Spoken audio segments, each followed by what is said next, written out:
Hello traders, कैसे हैं आप सब लोग। उम्मीद है कि ठीक होंगे। हमारा आज का टॉपिक है टॉप गेनर्स और टॉप लूज़र्स।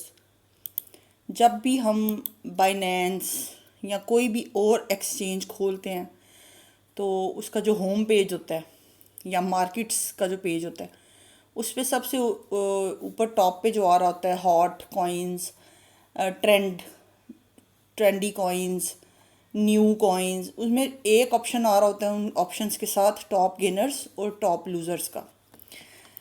थोड़ा सा टॉपिक को शुरू करने से पहले मैं तमहीद बांधूंगी। हम सब एज अ बिगनर कुछ गलतियां करते हैं, मुझसे भी हुई थी।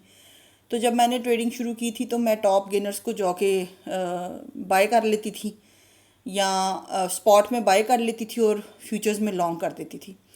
इतनी ना तो नॉलेज थी ना इतनी सेंस थी कि ये तो ऑलरेडी टॉप गेनर्स में, ये ऑलरेडी अपनी अपनी एक हाइप, अपनी एक स्पाइक गेन कर चुके हैं, इनमें एंट्री नहीं लेनी। इसीलिए कहते हैं कि नॉलेज इज़ पावर। नॉलेज होना बहुत ज़्यादा आपको कई नुकसानात से बचा लेता है। ऑन द अदर हैंड जो टॉप लूज़र्स होते थे, मैं उनको जाके शॉर्ट कर दिया करती थी या उनको सेलिंग कर दिया करती थी कि इतनी सेंस ही नहीं थी कि ये, बस इतना पता था अगर एक एक्सचेंज इन कॉइन्स को टॉप गेनर्स और टॉप लूज़र्स में दिखा रही है तो यकीनन इनके अंदर कुछ ना कुछ होगा। लेकिन वो गलती होती है, आज उसके बारे में मैं बात करूंगी ताकि आप लोग इस गलती से बच जाएं। क्योंकि शुरू शुरू में बंदे को समझ ही नहीं आ रही होती, जब उसको कॉइन सिलेक्शन की समझ नहीं होती तो वो क्या करता है, वो एक ये भी आजमा लेता है दाव कि चलो मैं टॉप गेनर्स और टॉप लूज़र्स को आजमा के देख लेता हूँ या देख लेती हूँ। मैंने एटलीस्ट आजमाने के लिए किया था और मैं 2 दफ़ा बहुत बुरी तरह से एक बड़ी हैवी अमाउंट मैंने लूज़ कर दी थी, जिसमें से सबसे पहली अमाउंट $600 थी, जो कि ऑलमोस्ट पाकिस्तानी ₹2.25 बनता है। और उस वक्त मुझे, आज से 2-2.5 साल पहले, मुझे बड़ा धचका और बड़ा सदमा लगा था उस अमाउंट का। क्योंकि समटाइम्स $100 भी स्टूडेंट्स के लिए या हाउस वाइफ्स के लिए, या जो स्ट्रगल ब्रेड एंड बटर के लिए काम कर रहे होते हैं, तो उनके लिए बड़ा मुश्किल होता है इसको मेंटेन करना। तो हम समझते हैं कि टॉप गेनर्स और टॉप लूज़र्स क्या होते हैं। अब जो कोई भी एक्सचेंज है, मोस्टली एक्सचेंजेस जो हैं वो अपने प्लेटफॉर्म्स पे कॉइन्स को ट्रैक कर रही होती हैं। वो कॉइन जो है नॉर्मल रेंज से 2%, 5%, 10% भी गिरता है तो वो एकदम से टॉप लूज़र्स में आ जाता है।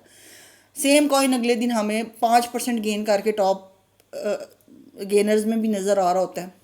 हम क्या करते हैं, हम उसका डीप डाउन एनालिसिस नहीं करते, जिसको कहते हैं टॉप टू बॉटम एनालिसिस, यानी monthly, weekly, daily and then 4 hours. ये जब हम एनालिसिस कर लेते हैं ना या सीख लेते हैं तो हमें टॉप गेनर्स और टॉप लूज़र्स की मैनिपुलेशन की बड़े अच्छे तरीके से समझ आ जाती है। ये एक्सचेंजेस की भी मैनिपुलेशन होती है, इसको डिस्कस करते हैं कैसे। आपने आज से ये टॉप गेनर्स और टॉप लूज़र्स की जो स्पाइक है ना या हाइप है, इससे निकल आना है। इसमें कुछ भी नहीं रखा हुआ, ये सिर्फ मैनिपुलेशन होती है एक्सचेंजेस की। अब बात करते हैं टॉप गेनर्स की। तो टॉप गेनर्स वो होते हैं जो परसेंटेज वाइज 24 आवर्स के टाइम पीरियड में जब 100% गेन कर लेते हैं। जैसे कि एक एसिड $1 का था फॉर एग्जांपल, और वो $2 पे चला गया तो उसने 100% गेन कर लिया, वो अपनी अमाउंट को उसने डबल कर लिया। तो वो 100%, तो वो फौरी तौर पे टॉप गेनर्स पे आ जाएगा।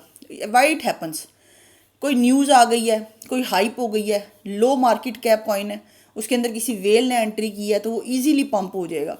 कम्युनिटी ड्रिवन रैलीज कम्युनिटीज़ निकालती हैं, तो उनमें से इकट्ठे 10-12 लोग जो है उसमें 10-12 तो नहीं, सॉरी, हैवी अमाउंट्स के साथ जो है कुछ कम्युनिटी मेंबर्स उसमें जब परचेजिंग करेंगे तो वो ज़ाहिर बात है वो हाइप पकड़ेगा, बाय करेंगे तो वो कॉइन ऊपर जाएगा। यहाँ शॉर्ट स्क्वीज़ मार्केट करती है, जब उन्होंने शॉर्टर्स को स्क्वीज़ करना होता है तो वो मार्केट ऊपर को लेके जाते हैं और लो लिक्विडिटी मैनिपुलेशन के साथ लेके जाते हैं। ठीक है, आगे टॉप लूज़र्स आ जाता है। तो उसी जिस तरह टॉप गेनर्स होता है उसी तरह अगर एक फ़र्ज़ करें, एक हमारे पास कॉइन $10 का है, वो $5 पे आ गया है 24 आवर्स के अंदर अंदर। ये मिनिमम टाइम पीरियड इसमें 24 आवर्स होता है, 48 आवर्स पे कम ही ज़रा ये जाता है।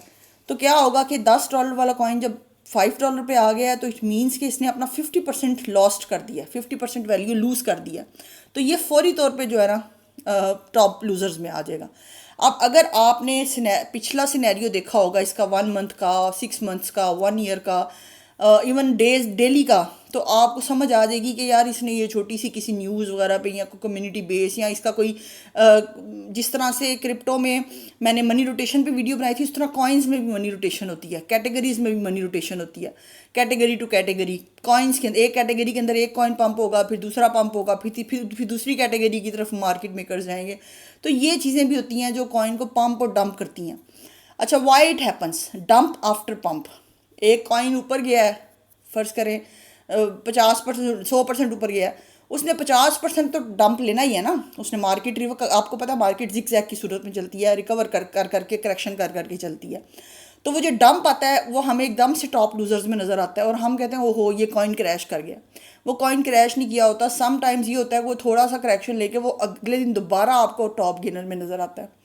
नेगेटिव न्यूज़ कोई आती है, या रग पुल भी बहुत ज़्यादा कॉइन्स होते हैं, मार्केट करेक्शन होती है, लो लिक्विडिटी क्रैश होता है। Why you should be cautious, आपको एहतियात क्यों करनी चाहिए? एक तो वॉलेटिलिटी ट्रैप होता है, जिस तरह एक कॉइन बहुत फ्लक्चुएट कर रहा है, वो एक दिन टॉप गेनर्स पे है, दूसरे दिन टॉप लूजर्स में है, तीसरे दिन वो गेन टॉप गेनर्स में है, चौथे दिन वो फिर टॉप लूजर्स में है। तो वो मुस्तकिल पंप डंप करता है क्योंकि वॉलेटाइल कॉइन होता है, तो वो जंप करता रहता है। Pump and dump risks, many top gainers are part of manipulated pump dump. देखा, पंप डंप स्कीम्स इनकी चलती रहती हैं, एक्सचेंजेस की अपनी बड़ी स्कीम्स होती हैं, ये इतनी आसानी से आपको कमाने नहीं देते।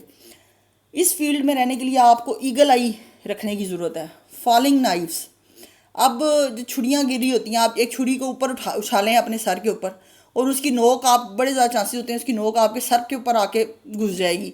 तो ये buying from top losers list often means catching a crashing asset with no recovery.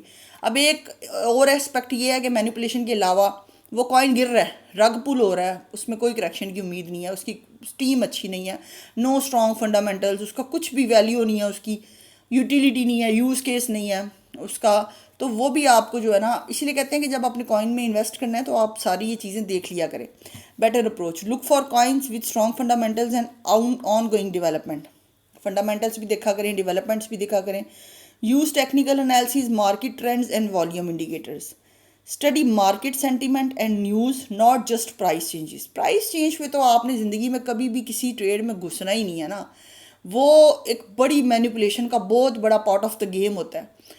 तो समटाइम्स ऐसा होता है कि मार्केट मेकर्स ये कॉइन को बेइंतहा चीप प्राइस पे ले आते हैं अपनी परचेजिंग के लिए, अपनी ज़ाती ख़रीदारी के लिए, और फिर उसको अपनी कुछ वेल्स टीम मेंबर्स और कुछ अपने ही बड़े बिग प्लेयर्स एंटर करवा के इंस्टीट्यूट्स उसमें इनसाइडर्स को न्यूज़ होती है, वो फिर उसको पंप कराते हैं और उसमें से अपना अपना प्रॉफिट बुक करके वो दोबारा कॉइन रग पुल हो जाता है। स्टडी मार्केट सेंटीमेंट, अच्छा ये हो गया। Avoid FOMO, fear of missing out, इस पर भी हम बात करेंगे नेक्स्ट वीडियो पे। हम इंशाल्लाह ताला आने वाले कुछ वक्त में हम जो सेंटीमेंट्स हैं एज अ ट्रेडर उस पर बात करेंगे।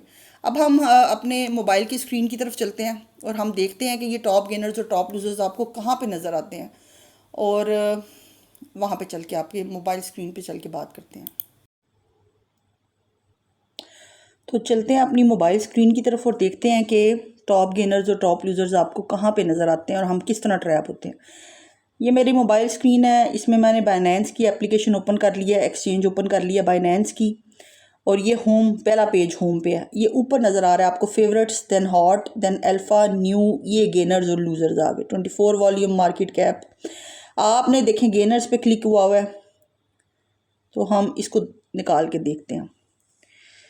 अब आप ये देखें कि इसने कितनी हाई पकड़ी हुई है, ठीक है। ये ऑलरेडी इतना पंप हो चुका है कि इसमें अब एंटर होना अपने आप को एक फॉलिंग नाइफ के नीचे अपना सर करने वाली बात है कि ये अब किसी वक्त भी डंप हो सकता है। और इसकी 24 आवर्स का चेंज आपने ख़ास तौर पे ध्यान रखना है। अब लूज़र्स में देखें बनाना आया हुआ है, और अगर हम इसको डीपली जाके एक नज़र ही देख लें तो ओपन होने देते हैं चार्ट इसका। ये न्यू कॉइन है एक, सॉरी नेट थोड़ा स्लो है, टाइम ले रहा है। हाँ ये देखें, अब वो ये कॉइन प्रीवियस कॉइन से एग्जैक्ट ऑपोजिट आपको एक लुक दे रहा है। ये ऊपर गया है, इसने विक लिया और ये टॉप लूजर्स में है। इसमें एंट्री एक अच्छी आपको मिल सकती है, अगर मैं इसको एक नज़र देखूँ ना सिर्फ, तो आपको इसमें अच्छी एंट्री मिल सकती है। लेकिन स्टिल आपने पूरा टेक्निकल एनालिसिस करके आपने फिर एंट्री लेनी है। ये जो टॉप गेनर्स और टॉप लूज़र्स वाला ये वाला पॉइंट है ना, अगर आप न्यूबी हैं, आप बिगिनर हैं, तो इससे आपने बहुत अवॉइड करना है। भाई मैं बता चुकी हूँ, मैं 2 दफ़ा लिक्विडेट बहुत बड़ी अमाउंट के साथ बहुत बुरी तरह लिक्विडेट हुई हूँ इसमें, क्योंकि लैक ऑफ नॉलेज था, इतनी समझ नहीं थी, अक्ल नहीं थी। तो आपने काइंडली इन दो लूज़र्स और गेनर्स को ना अवॉइड करना है, बल्कि न्यू कॉइन्स को अवॉइड करना है। न्यू कॉइन्स भी आप इसमें प्लस, मैं इस पर ज़्यादा वीडियो बनाऊंगी नहीं। न्यू कॉइन्स एक हाइप पकड़ते हैं, स्पाइक पकड़ते हैं, फिर इतनी बुरी तरह से डाउन होते हैं और अगले 3 से 6 महीने तक वो दोबारा अपनी उस प्राइस को सस्टेन नहीं करते। उन्होंने नीचे की लिक्विडिटी बनानी है, नीचे की लिक्विडिटी गेन करनी है, उसके बाद उन्होंने दोबारा अपनी जो प्रीवियस ऑल टाइम हाई है उसको वो जाके 6-7 महीने बाद वो भी मार्केट को बड़ी अच्छी अपॉर्चुनिटी दे तो वो जाके उसको दोबारा से रिक्लेम करते हैं उस अपनी प्राइस को। तो ये न्यू गेनर्स और लूज़र्स, अवॉइड देम। आपने बिल्कुल समझदारी के साथ वॉल्यूम पे कॉइन उठाना है, स्क्रीनर पे जाके अच्छी तरह रिसर्च करें, उस पर टेक्निकल एनालिसिस करें, उसके फंडामेंटल्स देखें और फिर अपने जो है ना एंट्री बनाएं। उम्मीद है कि आपको आज का कंटेंट अच्छा लगा होगा, और अगर अच्छा लगा तो मुझे दुआओं में याद रखिएगा।